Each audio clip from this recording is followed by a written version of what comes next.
Doing the we're doing Kamikaze today, right? That's what it looks like on vinyl, and then that's what it looks like on CD, right? So we're doing the album review on the Kamikaze album. Um, I'm gonna give Kamikaze a solid 7.5 out of 10, and I'll get into why I'm gonna give it a solid 7.5 out of 10. All right. Um, so Kamikaze, to Eminem fans out there, if you're an Eminem fan like me and you've been chilling since the Slim Shady LP all the way up to this point, um, this came after Revival. Revival got a lot of stick when it came out. Um, I actually liked the Revival album. I did. I actually liked Revival. I thought it was a decent album. It wasn't as great as bit of work, but I thought it was a decent album. I will do a Revival review on the Revival album, um, and we'll go through that kind of a thing. But right now we're doing the Kamikaze. Um, so it's the same album cover. If you're real hip hop fans, this is hip hop heaven up in this motherfucker. And it's the exact same cover as the Beastie Boys album. Well, very similar cover to the Beastie Boys album License to Ill, alright? So this will take you back. But anyway, this Kamikaze album came after the Revival album. Um because he was pissed off at the bad publicity Revival was getting. Like, a lot of people were running it like through the ringer like a motherfucker. Especially the younger generation. You know what I mean? They just, that's the problem with the younger generation. If straight away, if they fucking, they're not listening, you know what I mean? It's almost like they just listen to the beat or something. I don't fucking know, you know what I mean? But like I said, this channel is for real hip hop fans. Do you know what I mean? Who grew up in like late 80s. I'm only 38 myself, but like late 80s hip hop, 90s, the late 90s Tupac era, Biggie era, um, into when Eminem came out in 1999 and all that stuff and all. Like, but you know, half of the crap out now is just madness. But anyway, enough talking done here, right, with that. So the first track that kicks off this motherfucker is called The Ringer, right? There's great wordplay in this track. It starts off the album like with a fucking kamikaze crashing into a fucking building or something like that, because he's had it up to here about the people critiquing Revival and stuff like that. And in fairness, like, if you're an Eminem fan, Revival was actually not a bad album. It wasn't his greatest album. It was definitely the worst album that he had out of the bunch. But because Eminem makes masterpiece albums, it's hard to, you know what I mean? Like, fuck's sake, I mean, the Death of Slim Shady is what, his 12th studio album. So, you know, it's hard to keep it going. But I liked Revival. It was Revival, like, in 2013, the Marshall Matters LP Part 2 came out, and then 4 years later, Revival came out. Now, in fairness, it was no comparison to the Marshall Matters LP 2, right? Not a fucking hope. So I think everybody was on a hype because Eminem took like a 4 year break, came out with Revival, and it wasn't that fucking good, to be honest with you. In fact, it is his worst album that he ever made, but it is still good. You know what I mean? But definitely would be at the bottom of the list for me. Revival would, but I'll do a review of Revival. I would still give Revival a decent enough review. So we kick into this where he's pissed off with the world and shit like that for dissing Revival the way it did. Number one, The Ringer, right? Great wordplay in this track. You have to listen to it. The Ringer, absolutely legend of a track. He's taking shots at Trump as well after the Trump diss. You remember he done the BET cipher, and he dished Trump and all. When Donald Trump first originally got into office, he done that cipher live or something like that, and he ended up dissing him and shit like that, and he lost a lot. He lost quite a few of his fans over that as well. But then in this track, The Ringer, he's talking about that the Secret Service actually came to see him. Like Trump actually sent the fucking Secret Service to see Eminem, to see if Eminem had like was a fucking. It'll show you how stupid Trump can be. Like that Eminem was a fucking terrorist or something like that. Come on now, will you get a grip? It's only music, people. It's just music. It's just entertainment. As my channel goes on, I'm gonna drop music as well when I get to the right audience. But it's just entertainment. Just have a laugh. It's a sense of humor. It's just music. But yeah, the Secret Service came to him in real life and all, seeing the anthem, if he was gonna do anything or was just a freedom of speech and blah blah blah. But yeah, absolutely banger of a track. There's some good wordplay in it. Like I think he says something at the end of this track. He's like, "They been putting me through the ringer, so why don't I iron this shit out with the press? Cause I just took this beat to the cleaners." Now, if that little bar went over your head, come on now, you know what I mean? What do you do when you dry clean? You know, ringer, press, all that kind of a thing.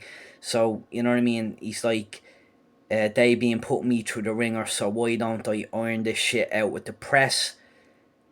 Because I just took this beat to the cleaners. Do you know what I mean? Something like that. You know what I mean? So you have to pay attention to this track. It's a fucking beast. It's a beast of a track. We jump in then to number 2, greatest banger of a track. Fast wordplay, doing what he does best. He's just playing with hip hop there. He's like fucking rapping so fucking quick in it and stuff like that. He's just basically showing off why he's the greatest rapper of all time, because nobody can keep up at that particular speed that he's able to go. It's crazy. We jump into track number 3, Lucky You, with Jonah Lucas. If you're not familiar with Jonah Lucas, he's a really good rapper, really good storyteller. His first album that came out was ADHD. Some solid tracks on that. Definitely check out Jonah Lucas. And then his second studio album came out there, I think last year or something like that. I think it's called Not Now I'm Busy. My favourite track off that album, actually, of Jonah Lucas, Not Now I'm Busy, is I think it's the second track, and it's called I'm Ill. So check out Jonah Lucas, I'm Ill. Great rapper. I love rappers, new rappers that are coming in. Well, Jonah Lucas, in fairness, is out a while, but it took him a while to get into the, like, for debut studio albums and shit like that. But Jonah Lucas is definitely a motherfucking, he's gonna be a beast in this game. So the track with Jonah Lucas is called Lucky You, featuring Eminem, but it's an Eminem track, obviously, featuring Jonah Lucas. So they're dissing kind of the younger rappers, which is funny, like, because, like, again, like, I'm not dissing the younger generation of rappers or like that, or what people listen to, but I mean, the Cashy 6ix9ine, like, the younger generation, fucking Dave Blunt and shit like that. And I said this before, yeah, man. I can't put down the cup. I can't put down the cup. I can't put down the cup. I can't put down the cup. Will you get the fuck out of here? Will you tell me a story in your fucking music? Tell me a fucking story in the music. Do you know what I mean? And then that little rat with 6ix9ine tattooed on his face, the Cashy 6ix9ine. I mean, his fucking songs go on a minute and a half and 2 minutes and all. I mean, come on now, what the hell are you listening to? So this is what this kind of track is about, part 3, Lucky You. Kind of dissing the younger generation of rap, like, where they're basically talking about the shit that they had to go through to get to where they were. And I get it. Like, I remember even when I was about 17 or 18 years of age, if we wanted to hear, like, and I'm 38, by the way, and I look younger, but I'm 38 and I look after myself. I'm in the gym, I'm fit and everything. I'm 38, I look younger, but I get the point in this song. Like, we didn't have any fucking, like, YouTube or Spotify or anything like that, so we used to have to work, like, for their money, and then like at the end of the fucking week or month or whatever particular part of the year that an album was coming out, we used to have to go over and we used to have to buy the fucking CD. That's why I still buy like vinyls and CDs. Like I'm a collector. Like this is me thing. Like this is what I love to do, and this is who I am. You know. But this is what this track is about. It's like now they can just make music off a fucking phone and stuff like that, and they're not even making any fucking sense. Like even in this track, there's like Eminem. He's like he's a lyric in there, and he's like a hubbada hubbada. Why don't we make a fucking bunch of songs about mumbling? You know what I mean? Like it's just like nonsense that they're talking about. There's no story in the song. There's no fucking nothing in it. You know what I mean? But we used to have to fucking go over, buy a CD, pay for a CD that'd be like 25 fucking quid or something like that, and you know we'd no opportunity to listen to it on a YouTube or a Spotify or anything like that. You bought it, and that was the way it is. So that's what that kind of track is about. Jordan Lucas and Eminem talking about stuff like that. Then we're into number 4 with the Paul skit. Anybody who's been a fan of Eminem since the Slim Shady 1999 days knows that Paul does ring fucking Eminem every time. Like he rings him near, not every album but most of Eminem's albums Paul rings. You know what I mean? He's like the more mature kind of a person. You know, you can't say this and you can't say that and blah blah blah. But yeah, so the Paul skit and that, I love that because it kind of took me back to the days, I guess. There wasn't, off the top of my brain, I don't think there was a skit. No, there definitely wasn't a Paul skit on Revival, and there definitely wasn't a Paul skit on the Marshall Matters LP too, and there wasn't a Paul skit on Recovery. There was on Relapse though, but we'll do all them in time too. Number 5 is just a track called Normal. It's just like basically a relationship track and all like that and all. Not a bad track off the album, but you know, probably the weakest track on the album if I'm being honest. But yeah, it is what it is.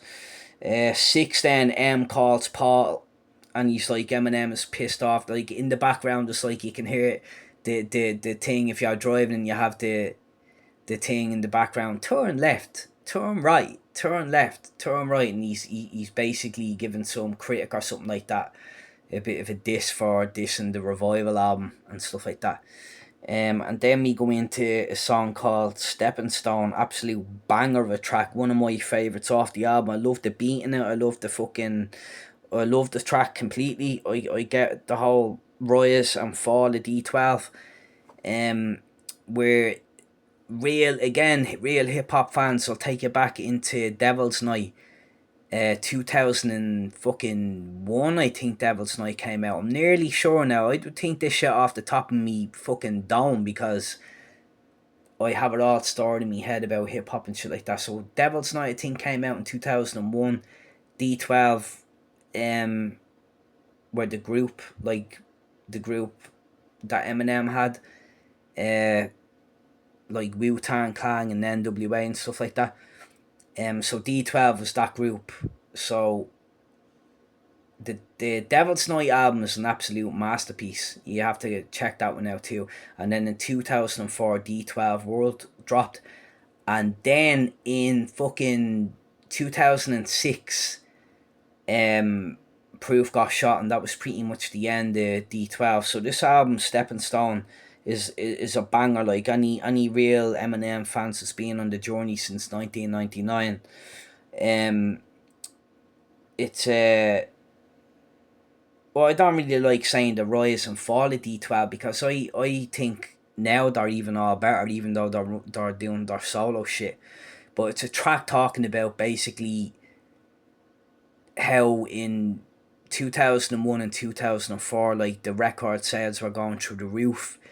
They lost Proof, and that was the end of the group. And he's basically saying that it's not the end of their friendship, but D12 is over, which I fucking, in my opinion, I don't agree with that. I think if Proof is still alive, like Proof is the one pumping Eminem in the 8 Mile film.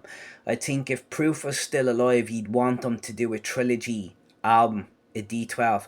Like, Bizarre is one funny fucking motherfucker. The shit that motherfucker does be coming out with, but it's fucking hilarious. Do you remember he dissed Joe Button's dog?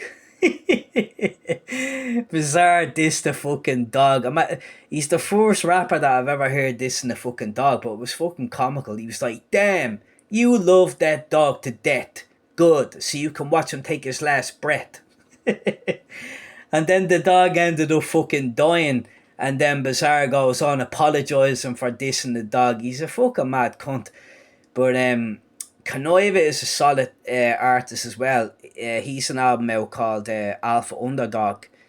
Check that out as well. That was a good one. I think he did that during COVID. But anyway, long story short, Eminem in the song Stepping Stone says, it's not good. It's goodbye to D12, but what was he says in the fucking song? It's not goodbye to our friendship, but D12 is over. Which I don't. That's bullshit. So if Eminem or anyone now at D12 ever stumbles across this video, the real hip hop fans want to see a trilogy D12. Proof of the wanting the third and final album. Proof of the wanting that. So rest in peace to Proof. And I seen D12 a couple of times. Years ago. Who out there was at the Eminem concert back in 2001, was it? In 2000? No, it was 2003 at Punchettstown. And then who was at the Slane concert in 2010? And then who was at the D12 concerts in the Olympia back in the day? And stuff like that. So yeah, this is halfway through the album, so I'm doing 2 parts of this one, so I will catch you during the week for part 2 of it.